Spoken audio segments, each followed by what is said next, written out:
로테이션 앤 프릭션에 대해서 설명을 드리도록 하겠습니다.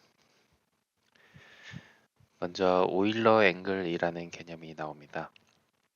오일러 앵글은 아담스가 좌표 변환을 할 때 사용하고 있는 이론으로 바디 313이라든지 스페이스 123이라든지 즉 여기 보이시는 것처럼 x, y, z를 숫자 1, 2, 3이라고 표현을 했을 때 바디 313, 스페이스 123, 스페이스 313 뭐 여러 가지 방식으로 오리엔테이션을 표현할 수 있습니다. 기본적으로 아담스는 바디 313을 사용하고 있는데요. 그러면 이게 어떠한 개념인지에 대해서 설명을 드리도록 하겠습니다. 먼저 바디 313이라는 개념의 예시인데요. 여기에 들어가는 값을 90도, 마이너스 90도, 180도라고 입력을 했을 때 자, 초기의 코디네이트 시스템 위치가 이렇게 되어 있다고 하면 처음에 Z축으로 90도를 회전하겠다라는 의미입니다. 그래서 초기 위치에서 Z축으로 오른손 법칙에 의해서 90도를 회전하게 되면 Y가 이쪽으로 가고 X가 이쪽으로 회전을 하게 되겠죠. 그래서 이런 포지션이 됩니다. 그 다음에 313이니까 1. 이 마이너스 90디그리가 X축에 대해서 마이너스 90디그리를 회전하겠다라는 의미죠. 현재 포지션의 X축이 이 축이니까 마이너스 90도로 회전하게 되면 지금 Z 프라임의 위치가 Y 프라임 위치로 가고 Y 프라임 위치는 저쪽으로 넘어가도록 될 겁니다. 그래서 이런 위치가 되겠죠. 자, 그럼 여기서 Z2 프라임에 대해서 180도 회전, 313이니까 180도 회전을 하게 되면 최종적으로 이렇게 포지셔닝이 됩니다. 좌표 변환이. 자, 이번에는 스페이스 313이라는 기준을 보면 스페이스 313은 똑같이 90, 마이너스 90, 180일 때 처음 위치에서 Z 방향으로 90 여기까지는 이제 동일합니다. 그 다음에 마이너스 90디그리가 이 로컬 코디네이트의 위치가 아닌 원래 글로벌 코디네이트의 X축으로 마이너스 90 회전을 해서 이러한 포지션이 완성이 되고요. 여기서 Z로 180디그리 회전.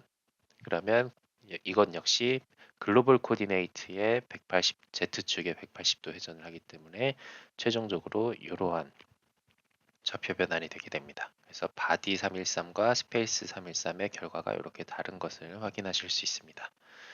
그래서 다시 설명드리면 아담스는 기본적으로 바디 313을 사용을 하고 있고요. 이거는 바디 123, 스페이스 123 이런 것들은 원하신다면 아담스에서 바꿀 수 있지만 어쨌거나 디폴트 값은 바디 313을 사용한다 이렇게 이해를 하시면 되겠습니다. 그리고 아담스에서는 어떠한 객체들, 요소들을 회전을 시킬 수가 있는데요. 이 회전시키는 방법들에 대해서는 뒤쪽에 워크샵에서 다루게 될 테니까 그때 제가 다시 한번 설명을 드리도록 하겠습니다. 그 다음은 프릭션에 대한 설명입니다. 프릭션은 기본적으로 컨택이 발생했을 때 거기에서 컨택에서 발생하는 마찰력을 고려할 때 이것을 프릭션이란 요소를 사용해서 표현을 하게 됩니다.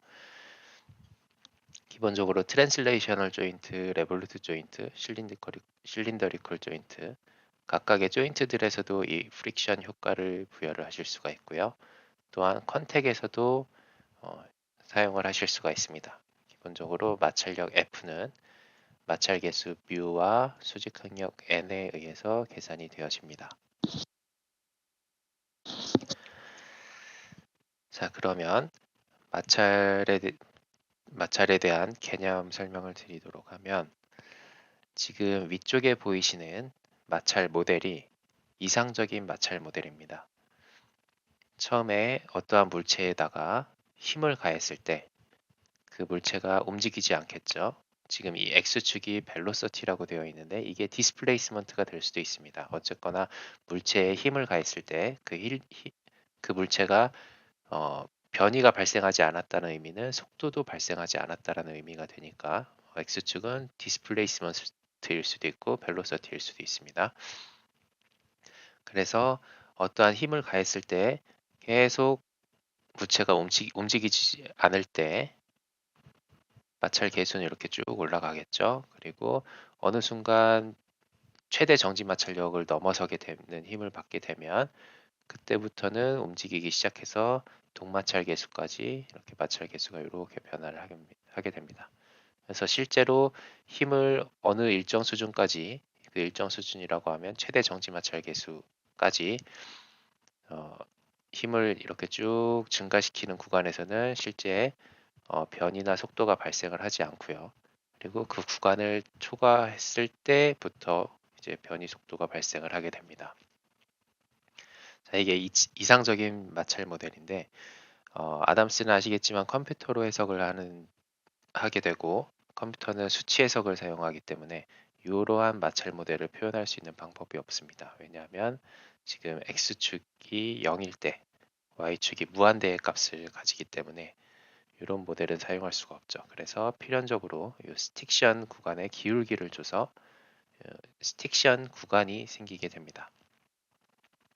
그래서 어떠한 힘을 줬을 때 스틱션 구간이 이렇게 기울기를 가지고 증가하게 되고 그 다음에 트랜지션 구간을 지나서 다이나믹 구간, 동마찰 계수까지 이렇게 변화가 이루어지는데 이 스틱션 구간이 눈에 보이는 지금 그래프가 이런 거지 실제로는 이 구간이 매우 가파릅니다. 이 스틱션 구간이 결국에는 가파르면 가파를수록 어떠한 프릭션 모델을 표현하기에 더 적합할 수도 있고 또는 그 가파름이 표현을 잘 할 수 없다라면 이렇게 느슨하게 늘릴 수도 있을 겁니다. 예를 들어 이러한 빗면에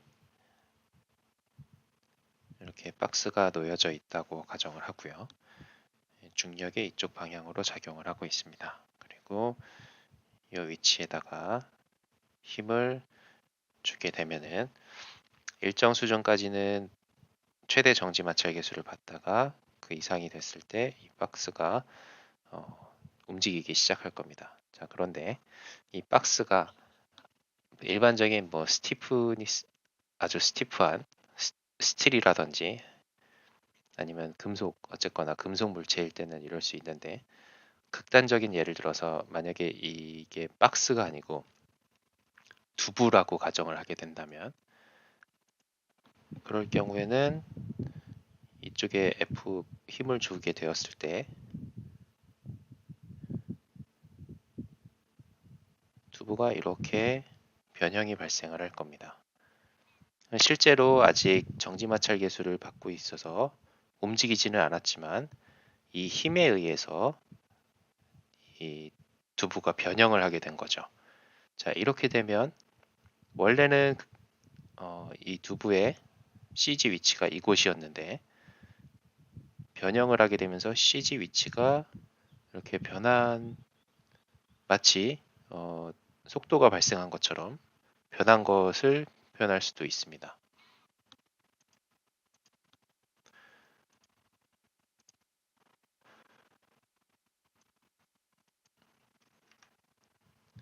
자, 요만큼 변한 것이죠. 자, 그럴 경우에는 이렇게 느슨한 프릭션 모델도 이러한 모델을 표현할 때는 적합할 수도 있습니다. 이거는 아주 이제 극단적인 예지만 어쨌거나 무조건 가파르다고 해서 아이디얼 프릭션 모델과 유사하다 그래서 무조건 더 좋은 모델이라고 할 수는 없다라는 예시를 들어드리는 겁니다.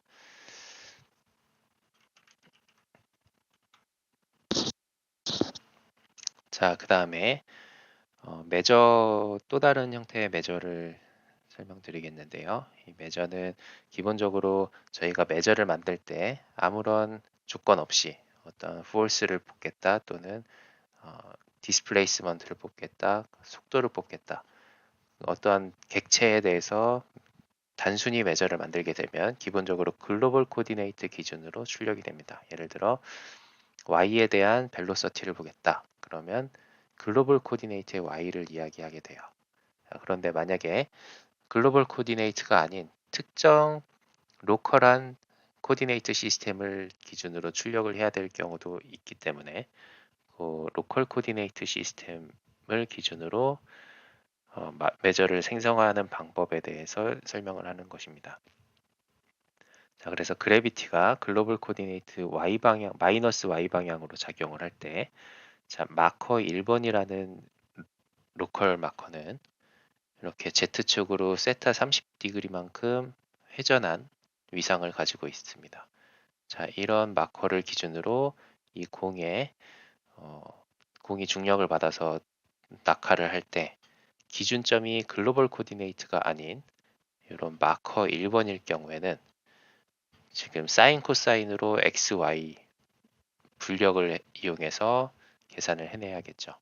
그래서 마이너스 9.8 y 방향으로 작용한 이거는 이제 글로벌 코디네이트 기준이고요. 로컬 코디네이트로 보게 되면 사인 30도 x만큼 코사인 30도만큼 y 코사인 30° y만큼 해서 이렇게 표현을 하실 수가 있습니다. 자, 그러면 워크샵 7번을 한번 해보도록 하겠습니다.